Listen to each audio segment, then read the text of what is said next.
نحمدہ ونصلی ونسلم علی رسولہ الکریم اما بعد فاعوذ باللہ من الشیطان الرجیم بسم اللہ الرحمن الرحیم ما انزلنا علیک القرآن لتشقى پارہ نمبر 16 سورہ طٰہٰ رکوع نمبر 1 آیت نمبر 2 3 4 5 6 7 8 ما انزلنا ہم نے نہیں نازل کیا علیکا آپ پر القرآن قرآن کریم لتشقى تاکہ آپ مشقت میں پڑ جائے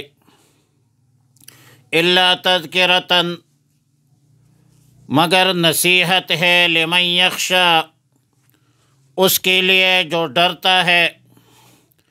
تنزیلا ممن خلق الارض تنزیلا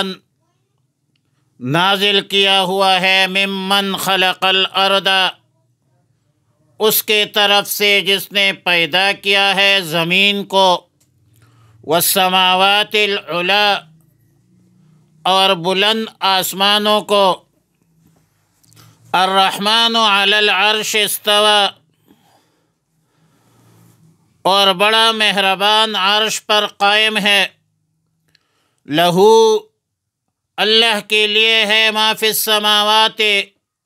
جو کچھ آسمانوں میں ہے وما فی الارض اور جو کچھ زمینوں میں ہے وما بینہما اور جو کچھ زمین و آسمانوں کے بیچ میں ہے درمیان میں ہے وما تحت الثری اور جو کچھ زمین کے تہ کے نیچے ہے وَإِن تَجْهَرْ بِالْقَوْلِ اور اگر آپ بات کریں اونچے آواز سے فَإِنَّهُ بے شک وہ یعلم جانتا ہے السر راز وَأَخْفَى اور نہایت پوشیدہ بات اللہ ہے هو اللہ اللہ وہی ہے لا الہ الا ہو نہیں ہے کوئی معبود اس کے سوا لہ الاسماء الحسنی اس کے لیے ہے سب نام اچھے آیات مذکورہ کے حوالے سے مفسرین لکھتے ہیں کہ شروع میں جب رسول اللہ صلی اللہ علیہ وسلم پر وحی کا نزول شروع ہوا تو رسول اللہ مبارک صلی اللہ علیہ وسلم عبادت ریاضت میں سرگرم رہتے تھے مصروف رہتے تھے یہاں تک کہ رسول اللہ صلی اللہ علیہ وسلم نماز تہجد میں طویل قرات فرماتے تھے یہاں تک کہ ایک پاؤں زمین پر رکھتے تھے دوسرا پاؤں اٹھائے رکھتے تھے جیسا کہ انس ابن مالک رضی اللہ تعالیٰ عنہ کی روایت میں ہے کہ رسول اللہ صلی اللہ علیہ وسلم نے تہجد کی نماز میں ایک پیر کھڑا کیا دوسرا پاؤں اٹھاتے تھے تو اس پر آیات مذکورہ نازل ہوئی اور آیات یہ نازل ہوئی کہ ما انزلنا علیک القرآن لتشقى آپ پر قرآن کریم اسی لیے نازل نہیں کیا ہے کہ آپ تکالیف اٹھائے اور طویل قیام کی وجہ سے آپ جو مشقت اٹھاتے ہیں اس مشقت کی کوئی ضرورت نہیں جس قدر آسان ہو پڑھ لیا کرے فَاقْرَؤُوا مَا تَيَسَّرَ مِنَ الْقُرْآنِ قرآن کی آیت ہے آیت نمبر 3 میں استثناء ہے اِلَّا تَذْكِرَةً لِمَنْ يَخْشَى کہ یہ قرآن کریم ہم نے اس شخص کے لیے نازل کیا ہے جو اللہ سے ڈرتا ہو حافظ مادودین ابن کثیر فرماتے ہیں کہ نزول قرآن کے ابتدا میں ساری رات تہجد اور نوافل کی وجہ سے بعض کفار مسلمانوں پر آواز کستے تھے کہ ان لوگوں پر قرآن کریم کیا نازل ہوا کہ ایک مصیبت نازل ہوئی اور نہ رات کا آرام نہ دن کا سکون۔ تو اس آیت میں اللہ تعالیٰ نے فرمایا کہ یہ جاہل، اشارہ دیا کہ یہ جاہل بد نصیب حقائق سے بے خبر غافل لوگ کیا جانے کہ قرآن کریم اور اس کے ذریعے سے اللہ کا دیا ہوا علم خیر ہی خیر ہے، سعادت ہی سعادت ہے، اور اس کو مصیبت سمجھنا سفاہت، دلالت اور حماقت ہے۔ رسول اللہ صلی اللہ علیہ وسلم نے فرمایا من یرد اللہ بہ خیرا یفقہہ فی الدین، یعنی جس پر اللہ خیر کا ارادہ فرماتے ہیں اس کو دین کا علم اور سمجھ بود عطا فرماتے ہیں۔ اور پھر اس جگہ ابن کثیر رحمہ اللہ نے ایک صحیح حدیث نقل فرمائی جو اہل علم کے لیے، علماء کے لیے بہت بڑی بشارت ہے، اور یہ حدیث طبرانی نے حضرت ثعلبہ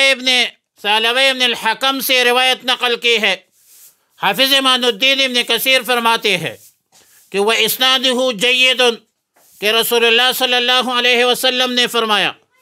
کہ قیامت کے دن جب اللہ رب العالمین قعد علی کرسیہ لقضاء عبادہ، یعنی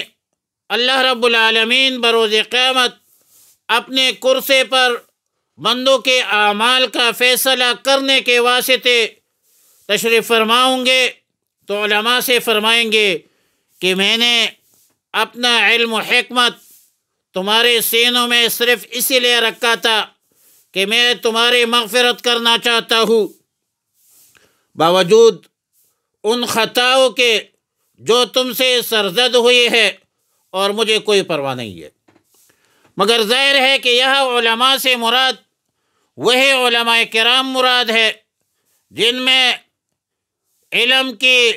قرآنی علامات خشیت الہی موجود ہو،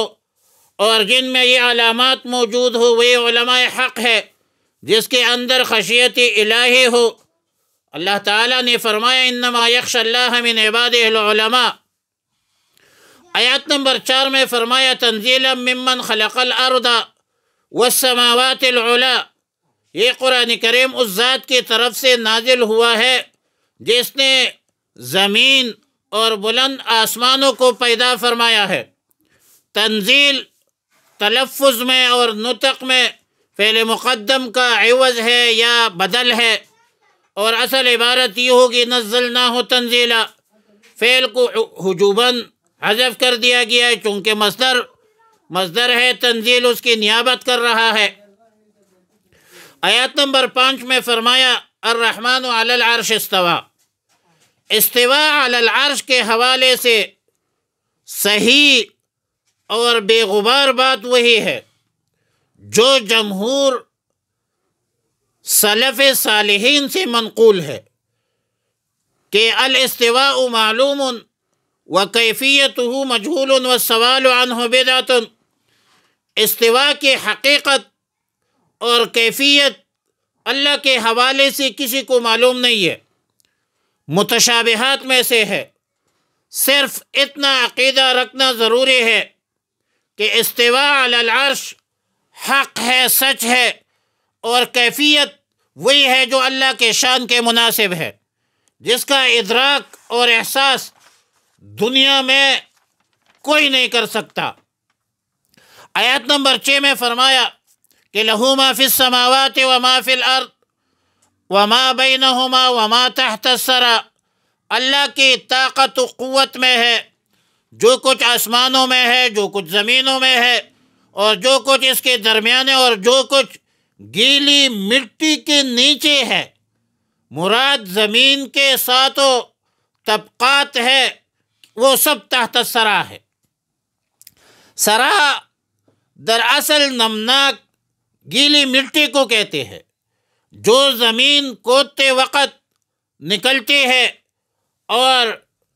مخلوق کا علم صرف اور صرف ثری تک ہے اور ثری تک ختم ہو جاتی ہے۔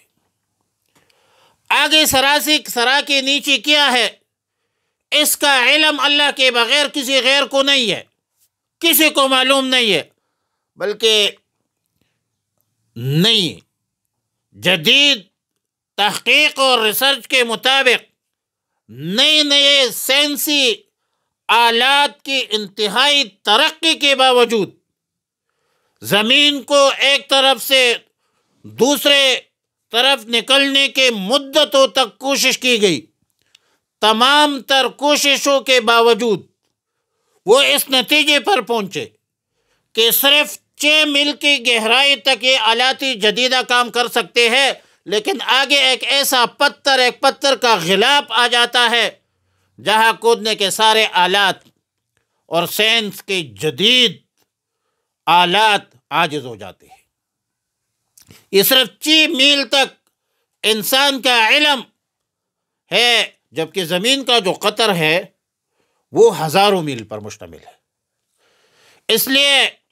اس اقرار کے علاوہ عالم انسانیت کے پاس کوئی چارہ نہیں